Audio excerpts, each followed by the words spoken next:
Olha só, agora a gente vai conversar com o infectologista Halcyon Teixeira sobre esse surto de febre amarela aqui no Brasil. Começamos com os casos em Minas, já chegou ao estado de São Paulo. Para começar, eu queria entender qual é a diferença da febre amarela do ciclo urbano para silvestre. Existe diferença? Existe uma diferença de como a doença é transmitida. O vírus é o mesmo, o vírus da febre amarela, porém, no ciclo silvestre, que é o que está acontecendo atualmente, o que se fala na zona rural, nas zonas onde tem mata, o macaco é o principal reservatório onde o vírus fica. Ele é o hospedeiro. Ele é o hospedeiro, tá? E aí o homem acaba sendo acidentado aí neste meio de transmissão. O mosquito acaba picando o homem, que entra na mata sem proteção, e ele acaba desenvolvendo a doença. Isso foi o que começou a acontecer em Minas Gerais? Isso é o que está acontecendo atualmente em Minas Gerais, e isso que está se tentando controlar. Porque saindo do ciclo silvestre e vindo para o ciclo urbano, a gente tem outro mosquito envolvido na transmissão. E aí sim o Aedes aegypti, que também transmite a dengue, a chikungunya e a zika. E aqui o homem é o principal reservatório e ele entra nesse ciclo com mais força. Então é ele que fica responsável por transmitir, contaminar outros mosquitos e transmitir para outras pessoas. Tá? Então esse perigo existe? Esse perigo existe e é aqui que está a preocupação de tentar se evitar isso, visto que a gente tem muito Aedes nas cidades atualmente e muitas pessoas ainda suscetíveis em áreas, às vezes, que não estão vacinadas, como no Espírito Santo, que a princípio não faziam parte de uma zona de risco para a febre amarela silvestre. Grande parte do Brasil já fazia parte dessa área de risco e deveria vacinar, mas agora a gente está vendo a doença entrar para outras áreas, como o Espírito Santo. Agora, quais são os sintomas da febre amarela? Uma pessoa que foi infectada, ela começa a sentir o quê? A febre amarela é uma doença que tem muitos espectros. Ela pode ser desde pouco sintomática até uma febre, uma sensação de gripe, até sintomas mais sérios. Por sorte, poucas pessoas vão ter esses sintomas mais sérios, apenas 90% dos acometidos que vão desenvolver sintomas mais sérios. Mas uma pessoa, quando ela é picada pelo mosquito contaminado, ela passa a ter, depois de 3 a 6 dias, febre, geralmente uma febre alta, acima de 39 graus Celsius, e depois pode ter dor de cabeça, enjoo, vontade às vezes de vomitar, fraqueza, dor no corpo. Agora, esses sintomas aqui da febre amarela que você está explicando pra gente, que são os sintomas comuns na sua grande maioria dos infectados, não podem ser confundidos com uma febre de uma virose? Como uma mãe deve agir em casa? Seu filho ou alguém da sua família começou a sentir esses sintomas, ir direto ao médico? Então, nesse momento aqui, a febre pode se confundir com as várias outras doenças febris, com dengue ou até uma simples dor de garganta, uma diarreia que pode vir, uma gastroenterite, que pode vir com o primeiro sintoma de febre. O que é importante? Avaliar se a pessoa vem ou não deste momento de zona de risco de transmissão. Então, nesse momento, as pessoas que viajaram, que estão vivendo nessa zona de risco, lá em Minas, no Espírito Santo, se começarem a ter febre, devem procurar um serviço médico para ser avaliado. Mas aí abre todos os diagnósticos possíveis, diferentes de uma possível febre, até sim uma febre amarela, que pode evoluir depois para as formas mais graves. A gente já apontou aqui as zonas de risco hoje dentro do Brasil, mas para quem mora no interior, mora perto de mata, e começa a sentir esses tipos de sintomas, também deve procurar um médico? Sim, por exemplo... Para averiguar?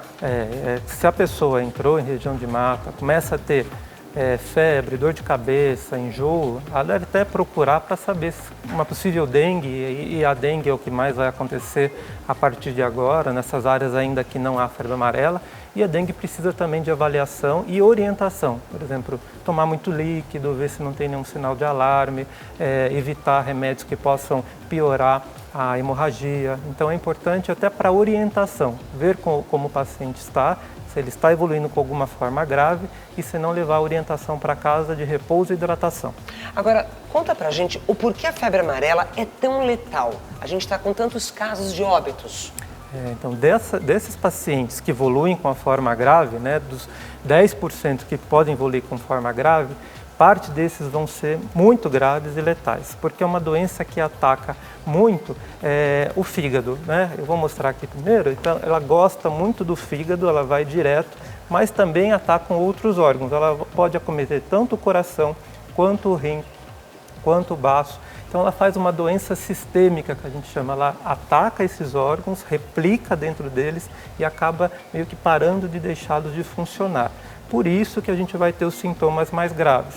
Então depois de um período aí, às vezes de 5 a 6 dias, o paciente começa a ter piora, ficar amarelo. Amarelo é o que a gente chama de icterícia, por isso febre amarela, uma febre que deixa o paciente amarelo, mostrando uma destruição do fígado importante. Quando você tem essa lesão do fígado, você também deixa de produzir fatores que fazem a coagulação do sangue, que deixa o sangue normal, por isso o paciente pode ter sangramentos. Por isso que a gente considera que a febre amarela é uma febre hemorrágica, aquela que às vezes no final tem sangramentos do paciente. Por isso a necessidade às vezes de transfusão de sangue. Isso, por isso a necessidade de um suporte em local com tratamento adequado e transfusão de sangue.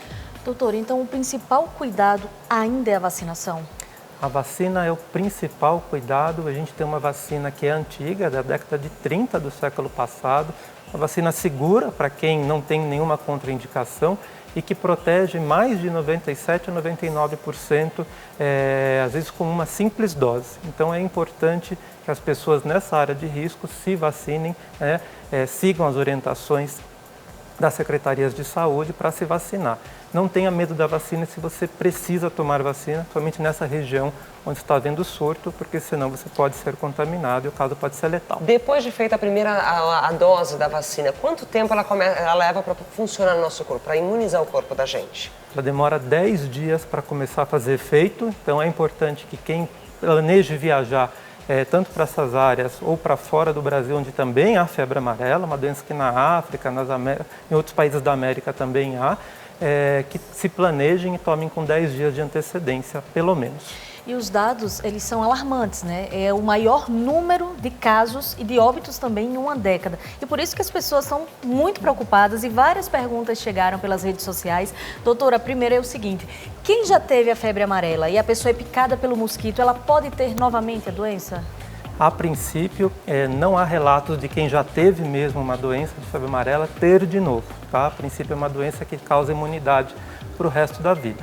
O que a gente precisa tomar cuidado é para essas pessoas que estão com sintomas ou suspeitas de febre amarela. Porque se o mosquito picá-la nesse comecinho de dias, nos 5 primeiros dias até 7, o mosquito pode ficar contaminado também. Então, a pessoa que está com suspeita de febre amarela também tem que tomar cuidado para não ter novas picadas de mosquito.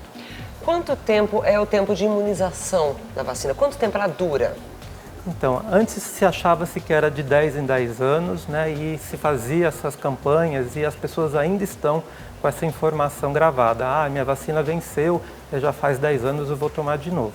Mas desde 2014 a 2015, já se viu que essa vacina ela é muito duradoura. E aí, recomenda-se no Brasil atualmente apenas 2 doses. Quem tem 2 doses... Quem tem 2 doses comprovadas em carteira de vacinação não precisa mais tomar. Pode ficar tranquilo, pode ficar imune e não precisa mais tomar a vacina.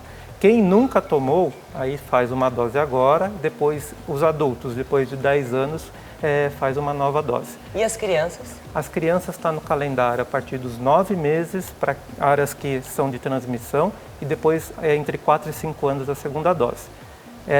Nessa área que está tendo surto, já com 6 meses é possível fazer uma dose da vacina. Agora, doutor, chegou uma pergunta que tem a ver com filhos, pela nossa hashtag hoje em dia, da Lu Maria. Olha só, tenho 3 filhos na idade de 8, de 4 e 1 ano. E ela é de BH. Não tem certeza que se todos devem ser vacinados. E aí, o que é que ela deve fazer, doutor? Ela deve avaliar, as secretarias municipais estão fazendo todas as campanhas, mas BH faz parte já de Minas, e Minas é um estado que todo o estado é recomendado a vacina, tá? Então, nesse momento, se ela ficar só na cidade, se ela não for viajar ali para perto, porque Minas tem muita mata, ela pode ficar relativamente tranquila nesse momento, não precisa sair desesperada para dar a vacina, mas já era para estar dentro da rotina das vacinas, tá, de quem mora ali no estado. Então ela tem que procurar um posto de vacinação. Então, depois com calma, ela tem que procurar, porque todos da vacina, da família, inclusive ela, deve ser avaliada se ela tomou ou não. Porque às vezes é muito comum da gente levar as crianças para tomar a vacina e esquecer de nós mesmos olharmos a nossa carteira e ver se a gente precisa tomar alguma vacina. Tem mais perguntas chegando da internet usando a hashtag Hoje em Dia Você de Casa. Pode participar. Quem mandou agora foi a Nanda Costa. Olha só, bom dia. Eu estou grávida, tenho mais chances de pegar a febre amarela? Obrigada. Gestante pode fazer a vacina? Deve? Gestante não pode fazer a vacina. Nem lactante? Nem lactante, porque como é uma vacina de vírus vivo, o vírus está ali meio abobalhado, ele pode ser mais sério nesse momento e pode afetar tanto o bebê dentro do útero ou fora, se ela estiver amamentando, a criança às vezes pode ter doença por amamentação. Então, se a grávida não deve vacinar, apesar que existem alguns casos que foi se vacinado e não aconteceu nada, mas a princípio a recomendação é não. E para quem também está amamentando, a princípio é não. Ver o risco, tem que se proteger do mosquito. Tem que se proteger do mosquito. Bota repelente. Bota repelente, tela. E chegou aqui mais uma pergunta aqui pela nossa hashtag Hoje em Dia, da Eduarda, da Paula Duarte. Olha, estive na divisa do Rio de Janeiro com Minas, tem 3 semanas. Tem algum risco? Ela precisa tomar a vacina, doutor? Paula, depende de onde você mora atualmente, né? E agora com 3 semanas você já saiu do que a gente chama de uma possível infecção, né? Até 7, 12 dias desde uma possível contaminação a gente vai ter sintomas. Se você tem 3 semanas, já são 21 dias, já saiu, mas agora você precisa avaliar a área que você mora e se ela costuma viajar para esses lugares onde há transmissão. Se ela costuma viajar, ela precisa vacinar. Se ela não for viajar recente, não precisa sair também correndo, porque as clínicas estão cheias, mas ela deve programar sim sua vacina.